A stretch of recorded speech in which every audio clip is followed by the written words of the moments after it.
RTI का जहां तक सवाल है या सूचना पाने का सवाल है, 2019 में जब आरटीआई एक्ट में यही सरकार संशोधन लेकर के आई तो आधा कवाड़ा तो उस एक्ट का उन्होंने 2019 में ही कर दिया था। और अब इस एक्ट के माध्यम से जो बचा कुचा रास्ता सूचनाएं प्राप्त करने का और कुछ ऐसी सूचनाएं जो जन सामान्य को मिलनी चाहिए और जिन्हें सरकार बचाना चाहती है रह गया था, इस एक्ट के माध्यम से भी उसको पूरे तरीके से समाप्त करने का इरादा सरकार का है। इस सरकार को बहुत प्यार है सूचनाएं छुपाने से। ये हर प्रकार की सूचनाएं जो जनता जानना चाहती है या जो जनता के बीच में आनी चाहिए उनको छुपाने का प्रयास करती है।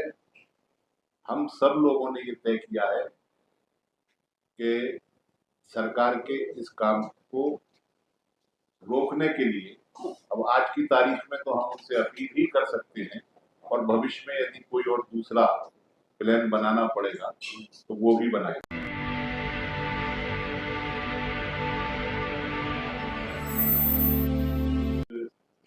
एक्ट के संबंध में जो बातें गौरव गोगोई साहब ने और प्रियंका जी ने कही, मैं उनसे अपने आप को संपर्क करता हूँ।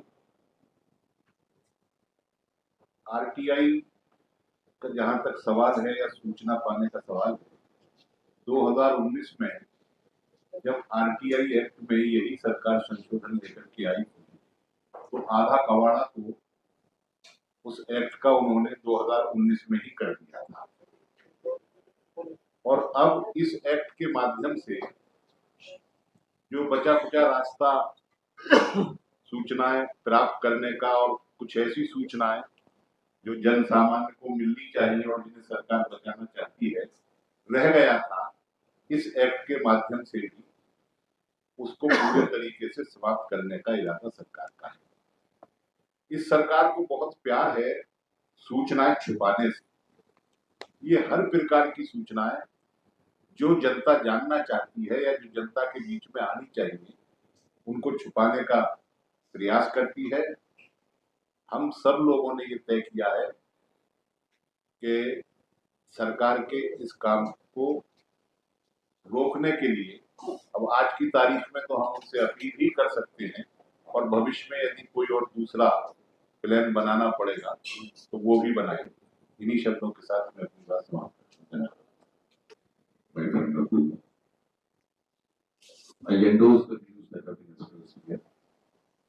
I need to just add that this RTA Act was a milestone in the trajectory of the nation to be a modern democracy, to bring in transparency in administration, to empower the citizens and the activists.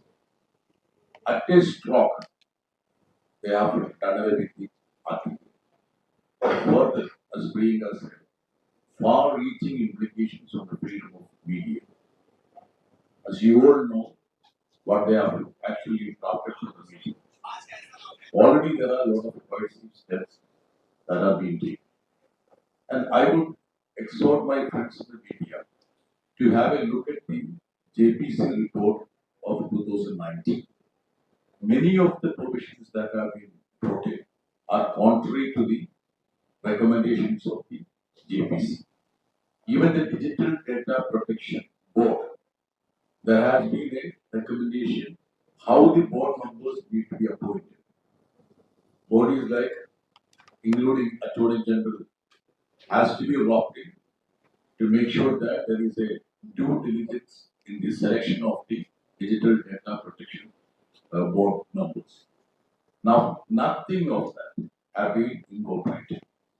And I would say that when the opposition was protesting on this Manipur issue, they had rushed in legislations, and this is part of this problem.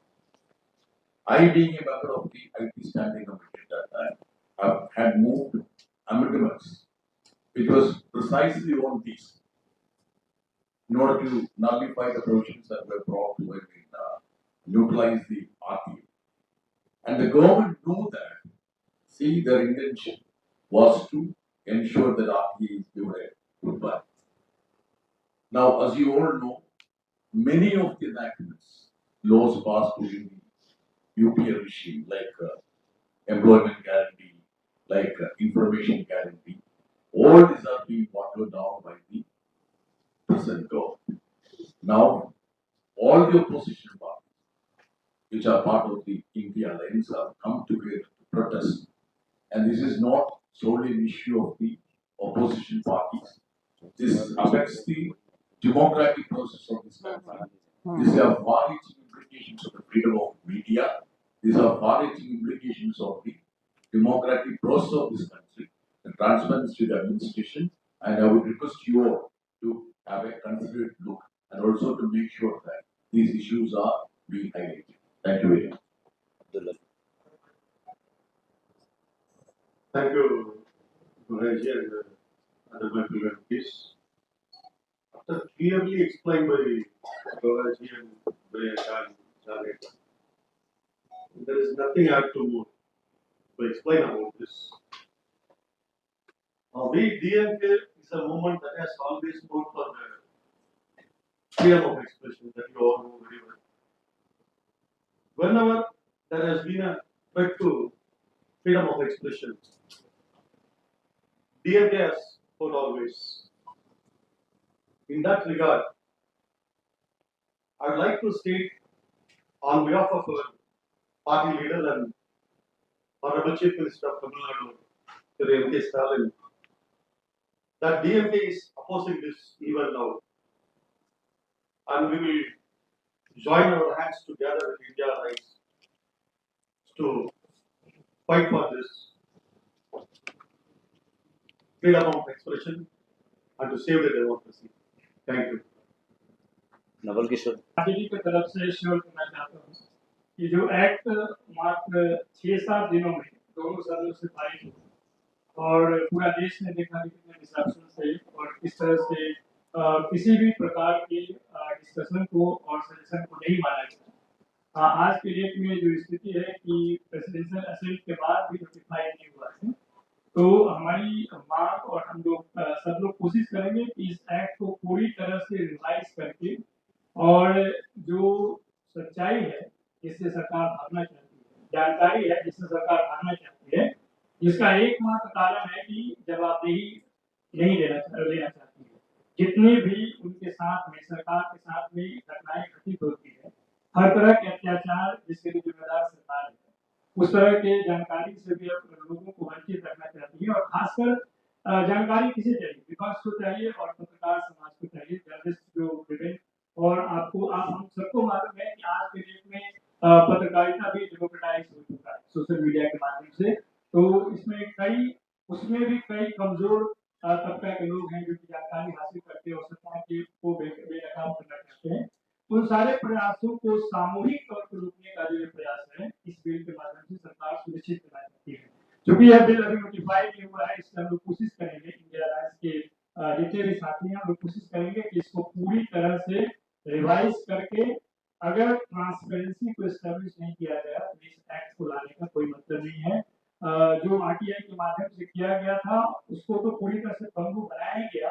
अब इसको सरकार की तरफ से कांटेदार बनाने की कोशिश की गई है कि कोई सोच नहीं पाएगा। और शायद यही कारण है कि उनको लगता है कि इस माध्यम से अपने नाकामयाबियों को छिपा सकते हैं और लोगों को गुमराह कर सकते हैं, और जिसके ऊपर कोई भी प्रकाश नहीं डाल सकता है, सब्सटैंशिएट नहीं कर सकता हो, चाहे विपक्ष हो या पत्रकार जो कि लोकतंत्र के चौथे मजबूत स्तंभ के रूप में जाने करते हैं, उनको भी उस सूचना से अवगत नहीं कराया जाएगा। कानूनी तौर पे हम लोग इस पहल को, इस कदम को, इस फैक्ट को पूरी तरह से विरोध हमारी पार्टी करती है और जिस स्तर पे होगा हम लोग एक साथ रखते हैं इसका विरोध और इसको कोशिश करेंगे और पूरी तरह से इसको रिवाइज करके इन द इंटरेस्ट ऑफ इसको एक्ट को समावेशी बनाएंगे। धन्यवाद।